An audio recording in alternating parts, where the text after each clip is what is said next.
Fala galera, estamos começando mais um TalentoCast, esse podcast maravilhoso que fala sobre talentos. Mas antes de eu revelar minha convidada de hoje, eu quero te convidar para se inscrever no canal. Você já se inscreveu no nosso canal? Então aperta aí o botãozinho, se inscreve no canal, já põe o sininho para tocar, porque toda semana tem um convidado incrível batendo um papo aqui comigo sobre os talentos dele. E hoje, na realidade, é sobre os talentos dela, uma convidada incrível que foi a minha professora, inclusive, na pós-graduação que eu fiz de Economia Comportamental. Ela é neuroeconomista, ela é fundadora da GT Economia, ela é professora, além da pós que eu fiz na FIA, também da FGV, da Santa Casa, do Einstein, e ela é uma mentora que faz com que as pessoas ressignifiquem o relacionamento delas com o dinheiro, que é muito importante. Tô aqui com a professora Renata! Prazer em ter aqui você com a gente, professora. Vou te chamar de professora porque acho que a gente sempre tem essa coisa com mestre, né? Tipo, professora Renata. Tá bom, obrigada, Aline, pelo convite. É um prazer enorme estar aqui. É um prazer também ver a minha aluna crescendo, né? Com novas ideias e, enfim, levando tanto conhecimento importantíssimo adiante, né? Compartilhando com as pessoas. E fico muito honrada pelo convite. Obrigada. Ai, que legal. Muito bom, muito gostoso ter você aqui, professora. E para a gente começar esse bate-papo sobre talentos, eu acompanhei, né? Já conheço você há algum tempo, né? E, assim, você começou a trilhar um caminho dentro da neuroeconomia, que até a gente pode falar um pouquinho, né? Porque não é todo mundo que conhece esse termo, né? Ele já, felizmente, já mais difundido, mas não tão difundido.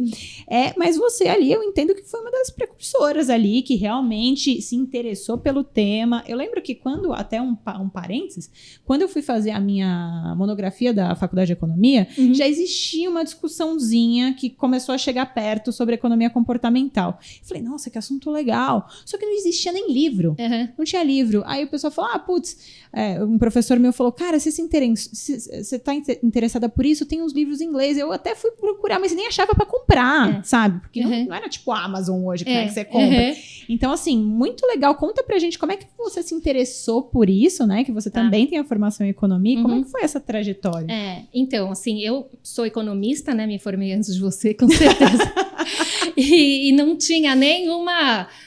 nada se falava de economia comportamental. Na verdade, ainda estava numa transição, porque eu fiz USP, que estava muito ligada à Europa e à escola francesa um pouco, que é uma escola muito humana, muito humanista, muito ligada à história como algo que te ensina a andar para frente, enfim. Não era ainda a economia como é agora, que é muito voltada para modelo econômico, modelo sempre existiu, mas modelos matemáticos, né, para econometria, né, que a gente chama mais de hard science. Então, era mais soft science, né, e menos hard science. E aí houve mesmo uma transferência do eixo de desenvolvimento do conhecimento da Europa para os Estados Unidos, e isso influenciou a própria economia, né? Só que isso veio depois, né, de que eu saí da faculdade. E eu realmente gostava muito da parte humana lá da faculdade. Eu tive a oportunidade de ter professores incríveis, enfim, dessa discussão do comportamento humano, né? De como é que o agente econômico vive em sociedade, como é que a própria ação do indivíduo impacta na sociedade, não só do ponto de vista individual, ou que a gente chama microeconômico, mas do ponto de vista mesmo social, né? Da sociedade, do desenvolvimento da sociedade em geral. Muito bom. Aí saí da faculdade, fui trabalhei em banco, voltei, fiz outras coisas. Aí fiz um curso de coaching numa escola canadense, que foi super interessante. Comecei a trabalhar com muitas pessoas chegando para a gente fazer esse trabalho e tal. É uma escola diferenciada de coaching, assim, não é? Ela olha para um espaço a mais do que, em geral, as escolas de coaching. Então, tem uma complexidade um pouquinho maior. E aí, o que eu comecei a observar é que as pessoas tinham muito problema com a questão do dinheiro. Não que elas estavam necessariamente endividadas, né? Ou que não poupavam, ou que poupavam demais. Não, mas a relação delas com o dinheiro era complicada, né? Então, tinha executivo que precisava sustentar a família dele, o irmão, os filhos do irmão, a mãe, não sei o quê. E ele ficava infeliz dizendo, puxa vida, eu quero fazer outra coisa da minha vida, mas eu sou responsável por todas essas pessoas. Então, tinham jovens que achavam que os pais tinham a obrigação de dar tudo para eles, porque os pais tinham empresa, não sei o quê. Aí tinha os pais que achavam que se não dessem as coisas para os filhos não iam mais falar com eles. Tinham pessoas que estavam no mundo corporativo e queriam justamente mudar de profissão radicalmente, né? Até por acaso parece com você. É uma história que eu já conheci. Justamente é verdade. Tinha uma pessoa que queria parar tudo para fazer um curso para dar aula de yoga, né? E essas coisas começaram a aparecer muito, né? E tudo bem, a pessoa até pode fazer isso, mas pelos motivos corretos, né? Então, essa foi a investigação. E isso começou a aparecer muito. Eu falei, nossa, mas peraí, eu tô vendo um padrão aí, né? Muita gente nessa questão de entender sua relação com o dinheiro e com ela mesma, né? Aí eu falei, bom, eu sou economista, né? Então, tem a ver comigo. Vamos voltar para a universidade, vamos ver o que tem de novo. E aí eu fui fazer umas cadeiras do doutorado. Eu não me inscrevi no doutorado, mas eu fui fazer. Porque você volta para a fonte, isso é muito bom. Sabe, poder fazer essa volta para a universidade, você volta para a fonte, você volta a conhecer as pessoas, te alimenta de novo, você vê coisas que você não tinha visto, né? E fui começar pelo básico, história do pensamento econômico, que é incrível, assim, super, e abre os horizontes, né? Aí, esse professor falou, eu falei, então, tô com essa questão, tal, mas eu não sei para onde, mas eu quero integrar a economia, nananana. Ele falou assim, escuta, você já ouviu falar de economia comportamental? Eu, não, né? Então, a Ana Maria Bianchi, que por acaso foi minha professora da graduação, tá olhando muito para isso junto com outras pessoas, com a Roberta Muramato, enfim, tem umas pessoas da economia lá, estão olhando para isso, porque você não vai conversar com ela. Aí eu fui conversar com ela, e aí foi justamente o momento em que lançou o primeiro livro brasileiro de economia comportamental, que se chama Guia de Economia Comportamental e Experimental, que foi organizado pela Ana Maria Bianchi, pela Flávia Ávila, e acho que pela Carol Franceschini, enfim. E foi um pouco uma joint venture, né? Então, todo mundo deu dinheiro. Um parênteses interessante, que só mulheres, né? Só mulheres. Olha que interessante. Só mulheres, E aí todo mundo colaborou, eu também participei, também, enfim, dei um dinheiro e tal. E aí fizeram esse compilado dos artigos principais, das coisas principais do que estava acontecendo na época, né? E aí a Ana Maria começou, não tinha curso de economia comportamental na graduação. Ela eram leituras complementares, e ela colocou, então, economia comportamental em leituras complementares. E aí eu fui... ia lá, estava lá com ela, e aí justamente eu dava aula de neuroeconomia, de tomada de decisão e do cérebro, né? Esse tema ficou para mim. E aí que me despertou um interesse muito grande, porque, né, assim, voltando, eu gosto de gente... Né? Tem essa coisa humana. Eu trabalhei com pessoas tendo que tomar decisões, só que com o arcabouço, as ferramentas do coaching, do coaching integral. Muito bom, mas enfim, não totalmente resolvia o problema, né? Sim, que era essa minha relação, que eu estava vendo a relação com o dinheiro. E aí falei, bom, legal, né? Então, e trazer o cérebro, trazer o aparelho biológico, a biologia para a mesa, para a conversa, eu fiquei fascinada. Né? Achei, assim, incrível, gostei muito. Falei, bom, ok, entendi. Agora, para onde eu vou? Né? Então, que eu entendi, é esse lugar que eu quero, mas como é que faz? Porque não tem ninguém mesmo. Sim. Né? A pessoa que tinha era a Ana Maria Bia, que tinha sido minha professora, que ela já estava em vias de se aposentar, e ela estava dando aula lá, mas assim, não era para mim entrar da aula lá na USP, não era esse o lugar que eu queria estar. E eu queria estar num lugar de poder ajudar as pessoas, né? De poder provocar transformação nas pessoas, no mundo, em chegar a um número maior de pessoas, enfim. Bom, como eu vou fazer, não sei, a gente começa sempre estudando. Então, lá fui eu fiz uma especialização em Yale sobre economia comportamental aplicada a marketing. Abriu super meus caminhos, porque uma coisa é você ler o livro. Outra coisa é prática. E outra coisa, e você ter um pouco de noção do funcionamento do cérebro e tal, que isso eu já tinha ainda por causa do coach e tudo. E outra coisa é você ver como eles colocam isso na prática. Então, já abriu a cabeça. Aí, legal, adorei. Então, é para essa área mesmo que eu vou, né? como? Não sei ainda. Então, o que eu quero? Então, eu comecei uma vertente de ajudar as pessoas com dinheiro. Então, toda a área de planejamento financeiro pessoal, educação financeira, mas, de novo, com um olhar humano. Então, eu fiz uma formação que se chama Escola Clínica do Fabiano Calil. Ele é economista e ele é psicanalista. Legal. Então, ele traz esse olhar para quando a gente vai falar de dinheiro e quando a gente vai falar de planejamento financeiro. Legal. Daí a coisa foi, e eu falei, tá, então agora eu gosto mesmo desse lance do cérebro e da tomada de decisão.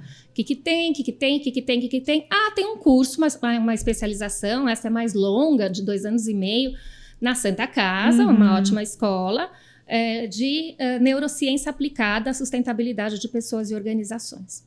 Falei, ok, né? Então, é isso. E aí eu fiz essa especialização e ela me deu a oportunidade de aprofundar bastante no conhecimento do cérebro, né? É um curso bastante robusto em neurociência, né? Com algumas aplicações, mas ninguém na área de economia, não tinha nenhuma neuroeconomista, né? Por incrível que pareça, tem muita coisa na área de RH, isso tem bastante, tem desenvolvimento humano também, agora tem mais, tem finanças comportamentais, mas neuroeconomia, essa ideia de tomada de decisão, não tinha.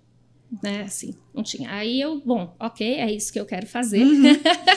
Aí, achou, né? E aí eu comecei a estudar, enfim, e aí as coisas vão aparecendo, né? Sim. Aí eu comecei a dar aula em diversos lugares, aí comecei a pensar, sistema biológico e tomada de decisão, que não é só tomada de decisão econômica, a própria área de economia comportamental, que é um braço, né? Então, o que é neuroeconomia? A neuroeconomia é essa junção da neurociência, dos aspectos biológicos, da economia comportamental, que, por sua vez, é a junção da economia com a psicologia, né? Então, tem essa transversalidade. E aí as coisas começaram a andar, né, com esse olhar de novo. Então, tomada de decisão, não só tomada de decisão econômica, como é que a gente usa o que a gente sabe. Então, hoje em dia a gente fala ciências do comportamento para olhar para a pessoa, né? Até que isso vira uma consultoria que aplica esses preceitos todos na solução dos desafios agora do mundo corporativo, não só dos indivíduos. Não, legal. E eu acho que a parte mais interessante desse histórico e de acompanhar tudo isso é porque por muito tempo, toda a questão do comportamento, ela sempre foi muito estudada pelo marketing. Mas não pela economia, né? Então, você acha muito livro de marketing falando sobre esse lance de comportamento e até se aprofundando sobre isso. Mas para a economia foi realmente algo muito disruptivo. Sim. Porque é o que você trouxe sobre modelos econômicos. Putz, você tem um modelo fechado, que o Adam Smith montou, que o Keynes montou, sabe? Como que você vai desconstruir isso, né? Falando sobre comportamento. Que tem tudo a ver. Porque tem, né, os modelos econômicos sempre tem o a mais, né? Tipo, tem a galera que não fez parte do modelo. E essa galera é a galera, né, do comportamento. Exatamente. Porque o próprio preceito, né, da economia, da racionalidade dos agentes econômicos, né, que diz que agentes econômicos, nós somos racionais nas nossas decisões, principalmente quando se trata de dinheiro, e esse é o preceito principal, ele é questionado imediatamente, quando você olha pela janela e vê que não é assim, né? E quando você começa a olhar do ponto de vista da economia comportamental. Então, a primeira coisa que a gente questiona são justamente esses comportamentos observados em grande quantidade, né, que estão fora desse preceito da racionalidade econômica, né? Então, começamos por aí. E aí existe sim ainda, né? É uma área nova, na verdade. Sim, a gente tem o Kahneman e o Tversky publicando. Eles são 2 psicólogos, eles publicaram numa revista super conceituada de economia. Você deve conhecer a Econométrica, mas quem está vendo e ouvindo a gente não conhece, então eu vou contar.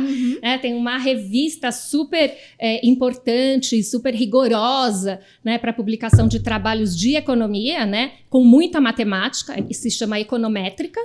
E pela primeira vez, 2 psicólogos, o Kahneman e o Tversky, que depois escreveram um livro, Rápido e Devagar, 2 Formas de Pensar, eles tiveram um artigo aceito nessa revista. Isso foi em 1986, né? Faz bastante tempo, mas não muito. Não muito. Não, você vai falar... Se a gente tá falando de Adam Smith ou Keynes, aí o negócio é bem mais antigo. Né? Aí, assim, ele teve o artigo publicado na revista. Uhum. Depois, eles escreveram o livro e ganharam o Nobel de Economia em 2002. 2 psicólogos. Isso não tinha acontecido nunca. Então, começa a ver essa abertura, né, para uma comunicação. Pouca ainda, muita gente ainda acha que não, porque porque tem um complicado, né? Porque o ser humano, ele não é previsível. Exatamente. Né? A gente consegue identificar padrões na imprevisibilidade, por isso eu acho o título do livro do Dan Ariely, Previsivelmente Racional, fantástico. Então, porque você consegue determinar padrões, mas ainda assim não é uma certeza absoluta. Perfeito. Né? E como é que você vai colocar todas essas variáveis, né, num modelo econômico matemático? Realmente é muito difícil. Mesmo a gente tendo milhares de computadores hoje, com uma capacidade de processamento enorme, bem diferente do que tinha, né, lá atrás e tal, e a cada ano isso aumenta, mas mesmo assim é muito difícil rodar esses modelos, né? Então, de alguma forma, os modelos econômicos deixam sim isso de lado até hoje para rodar os seus modelos matemáticos, né? E tem as outras pessoas que estão estudando mesmo esses comportamentos diferentes dos agentes racionais e que estão encontrando formas de oferecer soluções práticas para isso, ou pelo menos de que as pessoas conheçam. Né? Então, em finanças comportamentais, a gente já tem isso bastante. Agora, a gente pensa a tomada de decisão do ponto de vista também dos investidores, ou do ponto de vista de quem elabora políticas públicas. Né?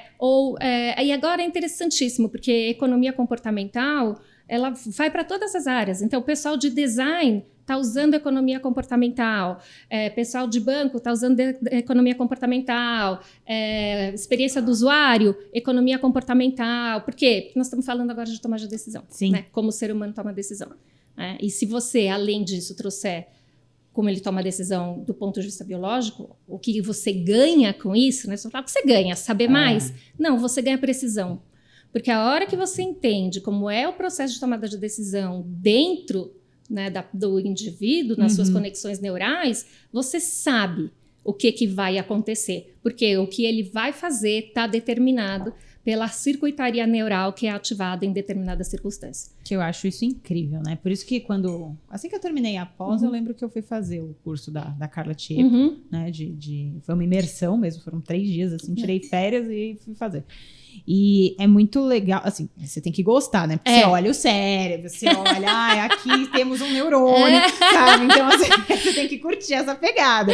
Que eu nunca pensei que eu fosse curtir, porque eu nunca fui uma pessoa da biologia, sabe? Dessa pegada. E eu falei, nossa, mas isso é muito legal, né? Você vê né, teve uma moça que ela fez uma palestra em Portugal, num evento em Portugal, que eu assisti, né, via web, que ela entrou com um capacetinho e ela tava escutando aquela música da Sinéad O'Connor, gente, aquela que ela canta que ela tá careca, sabe? Que é super triste, o clipe. É uma música super triste.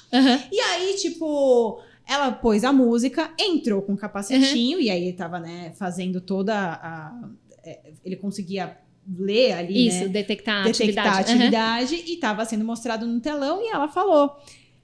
Aí ela começou a comentar, você tá vendo essa área aqui que tá sendo ativada? É a área que realmente é ligada à tristeza. E aí a música induz isso. Ela trocou de música. Aí a música feliz. Aí mudou a área. É muito legal. É muito isso, legal. Né? Tipo, porque você vê, é o que você falou, é aí que você tem a precisão, porque você vê o que tá rolando por dentro. Exatamente. É claro que não é óbvio, né? Porque a gente tá falando do sistema nervoso humano, que é de uma complexidade, assim, absurda, né? E qual a questão de ser um sistema complexo? Que não adianta você usar aquela ideia cartesiana, que aliás está caindo por terra, né, de que você divide para entender melhor e que as coisas são separadas. Não, né? Você pode se aprofundar no entendimento, mas isso não significa que você entendeu o todo. E alguma coisa minúscula que você muda aqui pode mudar o todo e você não sabe como muda o todo. Então, a complexidade é isso. E aí cada ser é único, porque cada ser vai criar uma impressão no seu cérebro a respeito de como ele vê, percebe, interpreta o mundo, baseado em várias coisas, baseado na sua genética, baseado na história familiar, baseado na história pessoal, nas experiências que ele teve na infância, nos modelos de mundo que ele viu, na cultura, na linguagem, porque até a língua ela influencia. Se é em português, existem estudos de economia comportamental muito legais, que dependendo da língua,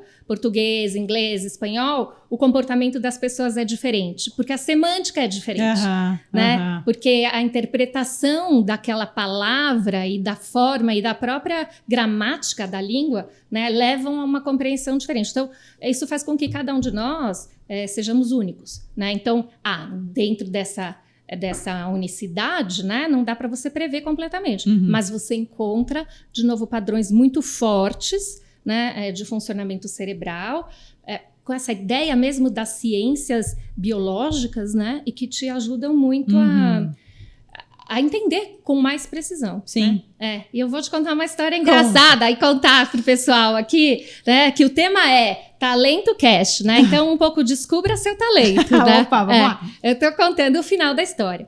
Mas, aí agora que é o engraçado, né? Quando eu estava para prestar vestibular, eu era bailarina, eu dançava, e dançava em grupo, e dava aula, e não sei o quê, e tal, tipo, zero interessada no vestibular, né? Mas, bom, tem que fazer vestibular, né? Tá. Aí eu tô lá com o negócio, putz, né? O quê? Assim, ok, vamos começar pelo não. Tudo menos biologia. Uau! Qualquer coisa, menos biologia. Qual é a segunda pior? Geografia. Tudo menos biologia, tudo menos geografia. Matemática ok, então tudo que tivesse um pouco com física, mas eu não queria ser física, química, né? Português e humana assim, não sei o que. Aqui que tem um pouco dos dois, economia, pá, fiz o xizinho lá, e aí foi. E aí foi, né? Mas e aí, olha só que coisa interessante, né? Aquilo que eu achava que não era para mim, biologia, células, sistema nervoso, eu detestava, né? Sim. Agora eu não sei se eu detestava ou se eu achava difícil, eu não sei o que acontecia lá atrás, né? Mas era uma coisa que tipo, não. E agora é a área que eu amo, né? É o que eu me debruço, é o que eu vou estudar, eu quero estudar os artigos, eu não quero estudar os de economia comportamental também, mas eu quero os de neuroeconomia. Porque eu quero saber a área do cérebro, eu quero saber como é que isso se conecta, eu quero saber como que determinada emoção gera determinado comportamento, enfim, né? E isso tudo tá no nosso corpo, né? Sim. Na nossa biologia, no nosso cérebro. Então, e aí foi incrível mesmo na pós, porque vai para o laboratório de anatomia. Então, assim, eu quero uma pessoa, nunca tinha visto, né? Nada, nenhuma peça, né? Nenhum cérebro de verdade, né? Um laboratório de anatomia da Santa Casa que você vê de tudo, pega o cérebro na mão. É uma coisa muito, assim, incrível, né? Porque não só abre os horizontes, mas como promove um crescimento, uma amplitude, assim, né? Você descobre uma coisa nova e que eu gosto demais. Então... É muito louco isso mesmo. Você sabe que a minha curiosidade sobre também ter feito economia. Na realidade, eu não queria fazer economia. No primeiro momento, eu queria fazer jornalismo. Aí estou aqui com um podcast agora. Pois é. Aí foi... Só que eu queria fazer jornalismo na Casper. Tá. Né? E aí, eu não passei em jornalismo na Casper, mas passei na PUC, que era uma segunda opção. E aí, quando eu passei na PUC, eu vi que na época que eu tinha, né, aplicado aquelas notas do MEC, elas não eram tão bacanas, sabe? Tipo, não tava num ano legal do curso de jornalismo na PUC. Sim. Aí eu falei, pô, que saco, né? Vou pagar mó grana, tipo... E eu não queria, eu já tinha feito um ano de cursinho, não queria tentar de novo. Aí eu tinha passado em Direito no Mackenzie, também não quis. Aquela coisa. Aí tinha duas opções lá, eu tinha colocado outras duas opções, que depois foi o que aconteceu na PUC, que era... A primeira era jornalismo, aí as outras duas eram ciências sociais e economia. E aí, por que eu escolhi economia na PUC? Porque uma menina uma vez no cursinho me falou, eu vou fazer economia. Inclusive, ela fez comigo. Eu vou fazer economia e tal. Eu falei, nossa! E eu sempre fui muito ruim de matemática. E aí, eu falei, jamais faria economia. Ela, não, mas economia na PUC, você vai curtir, você é super bom em história. A gente tem... Eu tenho 1 ano e meio de economia, tipo, estudando Marx, sabe? Tipo, meu, é profundo, né? Eu, é mesmo? Aí ela, Aí eu falei, tá bom. Então, aí cheguei pra minha mãe e falei, eu passei, mas não sei se eu quero. Ela, você quer tentar uma das duas, né? Você quer ir ciências sociais ou economia? Aí ela, olhei pra ela, olhou pra mim, ela falou, Economia. Economia, né?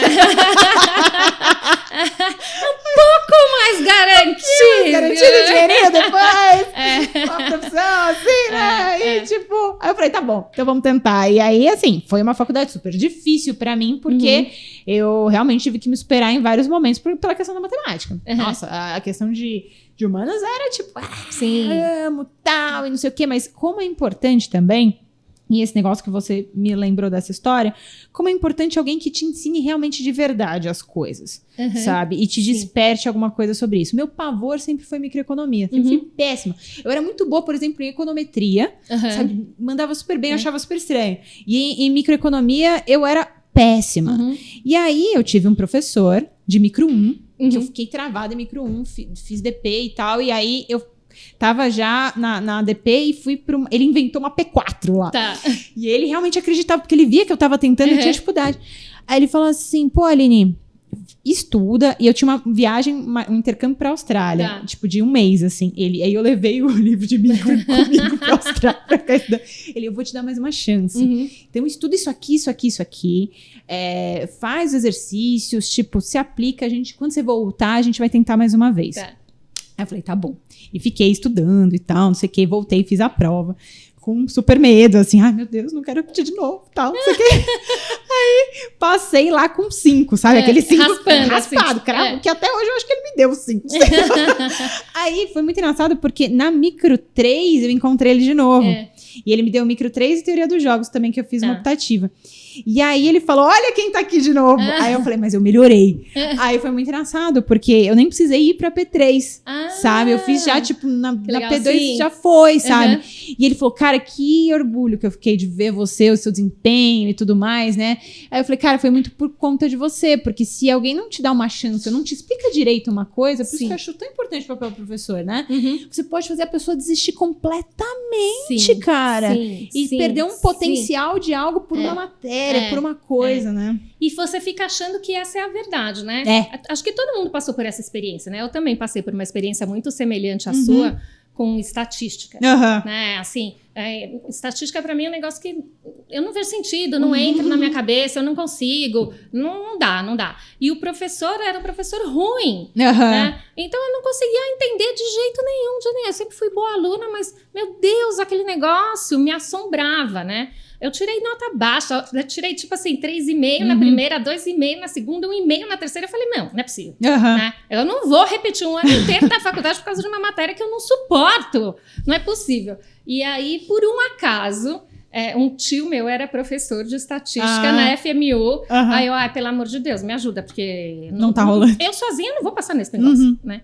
E aí, justamente, ele foi, me ensinou. Eu entendi, porque quando você entende faz toda a diferença. Né? É isso que acontece, faz um clique no cérebro, né? Aquilo cria um sentido para você. E tudo que cria um sentido para você passa a ter, agora estamos falando já de neuroeconomia também, de neurociência, passa a ter uma valência emocional que vai fortalecer o aprendizado, a curiosidade, o tempo que você se dedica àquilo, a atenção que você se dedica para aquele assunto, né? Então, esse meu tio fez isso, né? Me explicou, eu entendi. Falei, nossa, ok, tem uma lógica.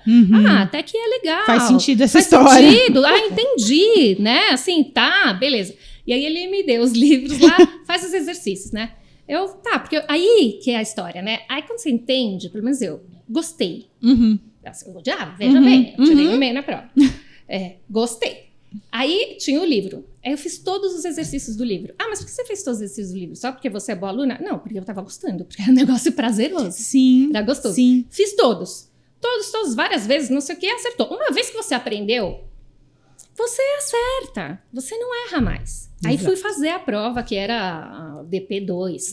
Era a última chance. Né? Senão eu ia ter que repetir o ano inteiro por causa dessa matéria. Era assim, o final da linha, tipo, não tinha outra. E aí, era isso. Eu tinha tirado 1,5, aí eu tinha que tirar 9, basicamente, né, para passar. Eu tirei 9,5 na prova. Uau! Aí o professor me chamou. Mas, escuta, Renata, como assim? Olha aqui, você tirou 4,5, 3,5, 1,5, 9. O que aconteceu? O que aconteceu, né? Escuta, quem é que deu a prova para você? Você comprou a prova de quem, né? Eu fiquei ofendidíssima, ofendidíssima, assim, né? Nossa, como? Imagina! Simplesmente, a gente é jovem, né? A gente tem aquelas coisas, né? Aquela certa arrogância, né? Imagina, como assim? Eu me senti assim, ultrajada, né? Que absurdo! Eu fui estudar, né? Eu tenho competência para aprender, né? Enfim, e aí, super arrogante, né? Eu falei para ele assim, não, ninguém me deu a prova. Fui eu que fui aprender com um bom professor que soube me ensinar. Olha bem, se alguém pode falar um negócio desse. Duvida? Pode me dar qualquer prova aí agora que eu vou fazer, vou tirar 10. O professor, obviamente, ficou louco da vida comigo, né? Uma pirralha, né? No segundo ano da faculdade, se achando, veio falar assim comigo, sai daqui. Mas a história, gente, né? Normal. Então, tirando a parte de que quando a gente é jovem, a gente é meio arrogante mesmo, né? Acha que sabe de tudo, né? E depois você tem que viver a vida inteira para aprender que você não sabe de nada. Tudo bem. Eu achei que isso trouxe um aprendizado para mim, né? E que eu conecto muito com o que eu faço hoje, né? E que depois, hoje, eu entendo essa ideia de você dar sentido às coisas, né? De você se conectar emocionalmente com aquilo. Pode ser que você não se conecte emocionalmente com o professor, né? Eu achava o professor, não gostava, não entendia nada, não era o professor. Mas depois eu me conectei com a ideia, né, da estatística, o que era aquilo, eu passei a gostar. Sim. Né? E aí isso muda completamente, transforma a sua relação com qualquer coisa, a sua capacidade de aprender, de se modificar, de tomar melhores decisões, de tomar decisões mais adequadas ao contexto. Né? E tudo isso é área de estudo da neurociência, e neuroeconomia e economia comportamental. Né? Então, é como se eu pudesse ver de verdade, na prática, no mundo real, né, tudo aquilo que eu estudo. Sim. Isso é uma sensação muito incrível, assim, sim, muito boa. Eu acho que uma coisa que eu acho super importante, até nesse lance de educação, eu converso com muitas amigas e mulheres que elas terceirizam a questão do dinheiro, entendeu? Sim. Tipo, puta, eu não mexo, quem mexe é meu marido, eu não sei ver isso não, sabe? Aquele discurso, tipo, não é pra mim isso, não sei o quê. Ele senta aqui, me ajuda aqui a ver e tal, não sei o quê. Eu sempre sou a primeira a ajudar, né? Tipo, eu falo, não, vamos ver, eu sou, né, super, acho que as mulheres precisam, né, ter, porque elas, às vezes, até se apegam a um relacionamento que nem é bom, porque elas ficam, puta, mas ele é o dono do dinheiro. Exatamente, sabe? Exatamente. Então tem toda uma questão cultural envolvida, né? E por isso que eu acho tão importante esse movimento de realmente educação financeira e que as pessoas entendam o relacionamento delas com o dinheiro, que é muito mais que uma planilha onde você coloca coisas que entram e coisas que saem, sabe? Tem uma série de crenças, tem uma série de coisas que são envolvidas ali, que quando a pessoa realmente entende o que tá rolando, é uma transformação na vida dela, né? Sim. Vira a chave mesmo, né? Completamente, assim, e eu vejo, e não são só mulheres, né? Às vezes homens em grandes posições, altos executivos, também não cuidam das suas vidas financeiras, também não sabem fazer planejamento, né? Porque quando você pensa dinheiro não é só dinheiro, né? Dinheiro tem uma série de símbolos, né, que estão por trás. O Dan Ariely, por exemplo, ele dá um exemplo ótimo quando ele fala disso. O Dan Ariely é um economista comportamental, precursor da área, para quem não sabe, né? É incrível, ele é genial, assim. E ele fala, vamos imaginar que você é convidado para jantar na casa da sua sogra, né? O que você faz? Você vai comprar um bom vinho, ou você leva uma caixa de bombons bem bacana, né? Ou os dois, ou você leva o vinho e a flor, né? Um arranjo bonito de flores. Você não vai comprar uma florzinha qualquer, a sua sogra está fazendo um jantar especial em sua homenagem e tal. Muito bom. O que você chega lá, a pessoa, ai, nossa, muito obrigada pelo vinho, esse vinho é ótimo, não precisava se incomodar, imagina quanta gentileza, põe a flor no vaso e tal, não sei o quê, e janta e vão embora felizes para sempre. Agora, imagina a mesma situação, igualzinho, só que você não leva nada, até aí tudo bem, porque é a sua sogra, e quando chegar no final do jantar, você fala assim, sogrinha querida do coração, quanto eu te devo, hein, para eu fazer o cheque do jantar? Imagina, né? Tipo assim, briga de família, nunca mais olhar na cara. Na hora, acabou, cortou relações para o resto da vida, né? Por quê? Porque a pessoa vai se sentir ofendida. Mas não é mais ou menos a mesma coisa? Você não foi lá, não comprou o vinho super caro, o bombom importado e a flor da floricultura XYZ, aquele arranjo enorme. Quanto você gastou? Provavelmente mais do que custou o jantar. Com certeza. Né? Mas você fez. Sim. Você fez feliz e ela recebeu feliz. Agora, por que na hora que você fala, deixa eu te pagar, a pessoa se ofende? Porque por trás não é nem do dinheiro, é do ato, né? Uma coisa é a gentileza de você ter pensado na pessoa, o carinho de ter escolhido o vinho, a flor, o chocolate, seja lá o que for. E a outra coisa é você falar, tá, quanto custa? Né? Por quê? E também tem uma coisa muito interessante de um outro... Se eu estiver falando muito, você... Não, tá ótimo. Eu gosto tanto do assunto e às vezes eu vou me perdendo, né? Tem um estudo muito, muito interessante que fala qual é a diferença de você pagar com dinheiro e você pagar com cartão de crédito. Todo mundo fala assim, eu já sei, porque dinheiro dói no bolso, cartão de crédito, você não sente a dor. Né? Por isso que é legal a neuroeconomia, porque você acha que é assim.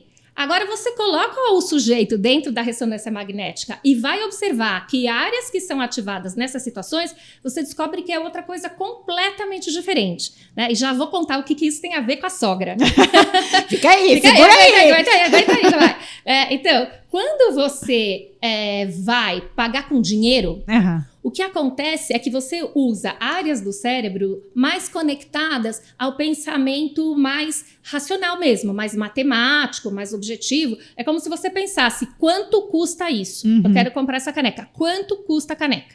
Né? E aí você vai fazer a conta, vai pensar com esse olhar, com essa perspectiva. Se você paga com cartão de crédito, as áreas do cérebro que são acionadas são áreas que têm muito mais a ver com como você se vê, como você vai se sentir, a imagem, a questão emocional, a questão da relação social, não sei o quê. Então, quando você está pagando com cartão, você não está pensando quanto custa a caneca. Você está pensando, nossa, olha o desenho da caneca, que legal. Quando eu levantar a caneca vai ficar chique, combina com a minha roupa, puxa vida, com a cor do meu brinco. Enfim, não sei, você vai pensar outras coisas, né? Sim. E não tem nada a ver, em nenhum momento, claro, você vai ter que pagar. Tem lá o número. No fim sempre vai. Sim, tem lá o número, mas o que está se passando na sua cabeça para decidir, né, para dar o conjunto que vai determinar a sua tomada de decisão, não são as áreas conectadas ao pensamento racional.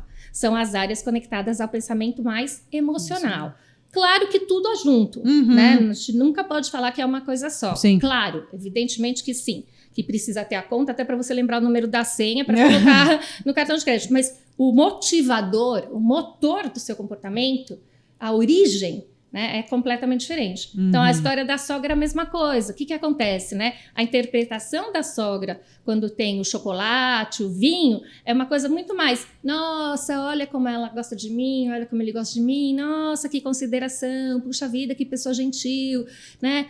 Eu devo ser importante para essa pessoa, para ela ter tanta gentileza assim comigo. É uma coisa muito mais pessoal e emocional. Quando você fala, vou passar o cheque, tudo isso foi por água abaixo, né? Sim. Aliás, do contrário, né? Que ela pensa que eu sou, como assim? Né? Não tô oferecendo para ter de volta dinheiro, não sei o que, tô cobrando. Exatamente. Por quê? Porque outras áreas foram acionadas, né? Que deram uma valência emocional, um significado para aquela experiência completamente diferente, né? E aí a decisão é alterada mesmo. Né? Muito legal. Não, muito legal. Gente, vocês estão pegando a aula aqui. Por isso que eu trouxe minha professora, entendeu? Então, agora a gente vai para um pedacinho que eu chamo de bate-bola, jogo rápido. Vamos lá. Um papum ali, mas a gente pode discorrer sobre algum dos tópicos. Uma pessoa que você se inspira. Sim, o Eduardo Janetti. Por quê? Porque, primeiro, ele foi meu professor. Mas não porque ele foi meu professor. Quer dizer, ele foi meu professor. Eu achava ele o máximo como professor. Mas porque ele tem uma coisa que eu admiro muito nas pessoas. Que é uma capacidade de conectar coisas de uma maneira surpreendente. Então, quando você está lendo o livro dele, ou quando você está vendo ele falar, ele vai construindo o raciocínio e você pensa... E é um raciocínio difícil. Ele é uma pessoa extremamente inteligente, né? Tá ligada a essa questão da organização social, né, que é uma coisa que eu gostava muito, muito mesmo, né, e ele abriu os olhos disso para mim lá na faculdade, falando bastante de Brasil e tal, tinha essa ideia de como a economia influencia e impacta a organização social, é super interessante. Bom, mas o que ele faz? Então, ele é uma pessoa inteligente, com raciocínio complexo, aí ele vai construindo aquele raciocínio, que você tem que prestar atenção, porque ele vai trazendo muitas coisas. Você se perde ali no... Ele tem uma cultura enorme, ele entende de história pra caramba, de filosofia pra caramba. Tá, aí você vai seguindo, aí você fala, mais ou menos você imagina qual será a conclusão que ele vai chegar. E quando chega lá no final, ele fala outra coisa completamente diferente. Aí eu fico assim... Nossa, mas como é que ele conseguiu chegar a essa conclusão? Eu fico abismada, entendeu? Eu fico abismada, assim. Uma vez eu fui no lançamento de um livro dele e falei para ele, professor, como você faz isso? Eu quero ser a economista que você é. Aí ele fala assim, eu tô mais pra filósofo do que pra economista agora, né? Falei, então tá, eu quero ser a filósofa que você é. Que eu acho, assim, brilhante, né? Brilhante. E é uma mente nossa, brasileira, sim, né? Então, muito legal, né? Dá valor a isso. Exatamente. Muito bom. O que te faz acordar todos os dias, mesmo em dias ruins, continuar? Isso é uma pergunta boa. Claro que eu tenho minha família, meus filhos, né? Então, essa é uma coisa importante, né? Mas eu acho que mais do que pensar qual é o motivo, né? De novo, a história do cérebro, né? Que sensação e que emoção aquilo te gera, né? Pode parecer estranho o que eu vou falar. Obviamente, eu amo meus filhos, né? Mas a questão não é eu amar meus filhos. A questão é o prazer, a satisfação e a alegria que me gera quando eu vejo meus filhos crescendo. Meus filhos são adultos já, né? O mais novinho fez 19 anos. Quando eu olho para eles e falo, nossa, mas esses seres humanos, eles são incríveis. Que legal, que orgulho, que gente correta, que gente ética, que gente inteligente, seja lá o que for. Né? Então, é a satisfação. Essa é uma coisa, né? Que família realmente tem esse peso, né, pra gente. E a outra coisa é o trabalho, né? Então, essa é outra coisa que está acontecendo muito forte agora, né?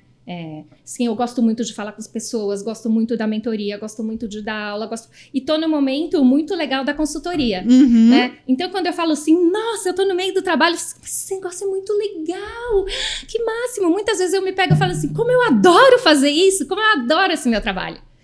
Então, é isso. Aí você acorda de manhã feliz, vai dormir pensando na solução que você vai dar para o seu cliente, acorda de manhã, rápido, quero fazer, quero, né, colocar isso em ação. Então, acho que é mais do que o quê, né? É como. Muitos pontos que você trouxe aqui me lembraram muito a percepção do Simon Sinek no Começa pelo Porquê, né? Porque ele tem isso, né? Ele tem o porquê no centro, aí onde e o quê, que é o conceito do círculo dourado, né? Sim. E é exatamente isso, né? E eu sempre falo pra galera que faz mentoria comigo também, que às vezes não sabe, mas eu não sei o que meus talentos, não sei como eu desenvolvo. Eu falo, o que te deixa indignado? Sabe? Tipo, é esse porquê, né? Que tem a diferença do propósito não definido e do propósito definido. Sim. O propósito não definido, eu quero ajudar. Mas não sei o quê, sabe?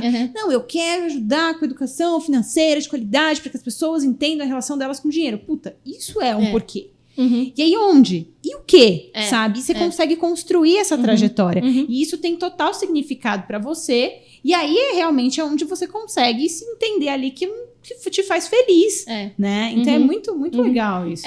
Eu sempre acho que tem que olhar para dentro, né? Quando eu faço as mentorias financeiras, a gente sempre passa por um momento de entender os valores pessoais, né? Mas não adianta você perguntar, Aline, quais são seus valores pessoais? Você não sabe. E mesmo que você souber, o que você vai responder definitivamente não é o que você pensa, né? A gente sabe disso, né? O que é para fora não é exatamente o que a gente realmente nem sabe que tem e que pensa dentro da gente.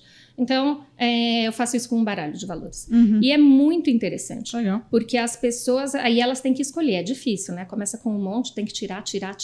Aí você fala, aí você fica com 10 que são os mais importantes da minha vida. Não vou abrir mão de nenhum. Agora ficar com 3. É uma coisa angustiante, assim. Você né? vai tirando. Que legal. Nossa, eu quero um negócio desse. É bem legal. Aí você fica com 3, né? E aí a pessoa fala, nossa... É isso mesmo. Aí você fala, tá, então agora vamos olhar isso que você está me dizendo que é importante para você e como você gasta o seu dinheiro. Aí a pessoa...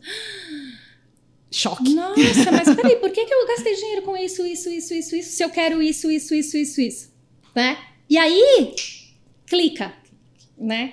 Então, é um pouco isso, né? Você olha para dentro, mas não adianta olhar para dentro querendo uma resposta pronta, né? É um olhar para dentro com o que eu gosto, o que me dá um sorriso no rosto, o que eu fico feliz. É essência, né? Né? Mas a gente tem que olhar pra gente, isso que é difícil, né? Sim. Então, nessa história que eu contei pra você, né, da minha história, eu fui olhar pra mim, né? Eu fui olhar o que eu quero. Sim. Eu tô vendo que as pessoas estão demandando isso, mas o que eu quero? Eu quero expandir esse conhecimento, né? Então, tem muito a ver com o meu desejo, sim, né? Não com a coisa, né? Mas com o meu desejo. E aí você encontra o caminho. Né? Ele aparece, né? Exatamente. Ele aparece. E não tem como não aparecer. Né?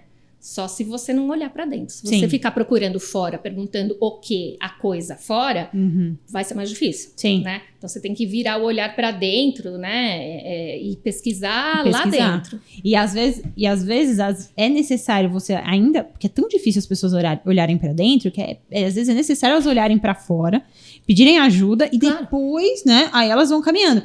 Porque às vezes você não trava, né? Tem gente que olhou pra dentro, eita, lascou, tipo, não sei, trava, tipo, não tem nada, não consigo achar, né? Então, eu sempre falo, putz, eu faço as perguntas, né? Como que você pode se aproximar do seu talento? O que você faria por horas, né? O que as pessoas falam que você faz bem e tudo mais.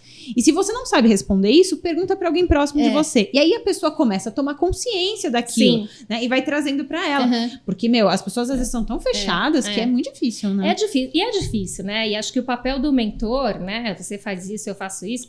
É de alguma forma, abrir a porta. Exato. Para a pessoa entrar dentro dela, né? Perfeito. Tem uma outra... A gente também usa isso com planejamento financeiro pessoal, que é a ideia do sonho, né? Por quê? Porque você precisa ter um objetivo, um sonho. Eu gosto muito mais da palavra sonho, objetivo, do que meta, né? Porque é algo que conecta emocionalmente com a pessoa, que fala dela, né? E aí você traça o planejamento financeiro, né? Pensando em como você vai conquistar aquele sonho. Né? Então, assim, essa é a metodologia que mais funciona. É muito bom. Então, ok, entendi. Então, agora você chega na frente do seu cliente e você fala, qual é o seu sonho? Tipo, é muito amplo. Travou. Tela azul. Entendeu? Não sabe. Tem gente que fala, não tenho sonho. Não é verdade. Todo mundo tem um sonho, né? Mas é um negócio muito forte. Então, como que você faz, né? Você pergunta de outro jeito. Você pergunta, como você se vê daqui a 2 anos? Como você se vê daqui a 5 anos? Como você se vê daqui a 10 anos? Isso vai abrindo, um espaço, assim, muito interessante, que a pessoa se dá conta. Já aconteceu de falarem para mim, nossa, nem eu sabia que eu queria isso. Né? E aparecem umas imagens lindas, assim, né? Eu tive momentos surpreendentes, assim, com clientes, quando eles fazem isso. Assim. Então, é bem legal. Show. Um mantra, uma frase. Nossa, eu mudo tanto. A do momento. A do momento.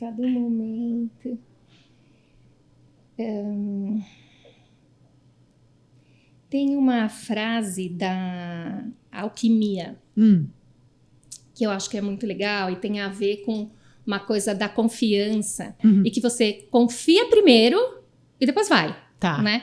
Então, o mantra da alquimia para falar isso é: em Deus eu creio, em Deus eu confio. Né? Então, você entrega, né? E aí confia e vai. Muito bom, lindo. E, rapidamente, uma frase que te remeta a talento. Ou um pensamento, sei lá. Que me remeta a talento. Você podia ter adiantado essa, hein? Já ter me ajudado, eu já vim aqui com a cola pronta. Que me remeta a talento.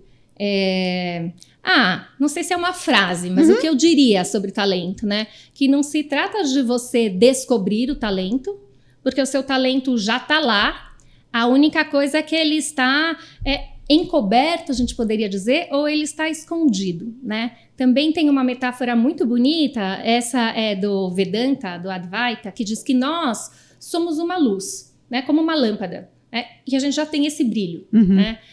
A única coisa é que a gente está com uma lâmpada muito embaçada em volta, como se estivesse muito suja.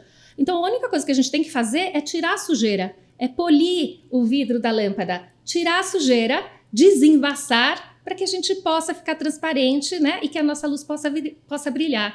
Então, eu penso que o talento é a mesma coisa, né? Ele tá lá, ele só tá lá coberto por poeira, né? Então, a gente só precisa ir lá com uma flanelinha, Dá uma polidinha. dar uma polidinha, e aí ele aparece no seu esplendor. Muito lindo. E, como para todos os meus convidados, eu dou um presente. Opa! Então, eu dou sempre um livro. E esse é um livro de um dos meus mentores, o Joel, que fala sobre talentos. Que legal! É um livro muito gostoso de ler. Obrigada! Ultra corajoso, que demais! Muito obrigada, muito obrigada. Imagina, Aline. O prazer foi meu. Obrigada. E fala para as pessoas que quiserem te encontrar, onde que elas te encontram. Ah, sim, muito bem. Quem quer me encontrar, mais fácil é o LinkedIn, que é Renata Taveiros de Saboia. Não sei exatamente se é underline, não é? Mas põe meu nome lá, vocês vão encontrar. Renata Taveiros de Saboia e GT Consultoria. Né? Muito que bom. É onde a gente tem todas as coisas circulando. Todos esses projetos tem incríveis. como falar comigo. Não tem muita coisa de mentoria lá, mas tem como falar comigo. Muito bom, professora Renata, foi um prazer te ter aqui. Muito obrigada, muito aprendizado sempre com você. Espero que você tenha gostado, tenho certeza que você gostou. E também, se você quer saber mais sobre talentos, me segue lá nas redes sociais, Aline Deltri. Lá tem todas as informações sobre as minhas mentorias. Agora temos canal também no Instagram do TalentoCast, o TalentoCast. Segue lá a gente também. E até a próxima semana com mais um convidado incrível aqui no TalentoCast. Obrigada.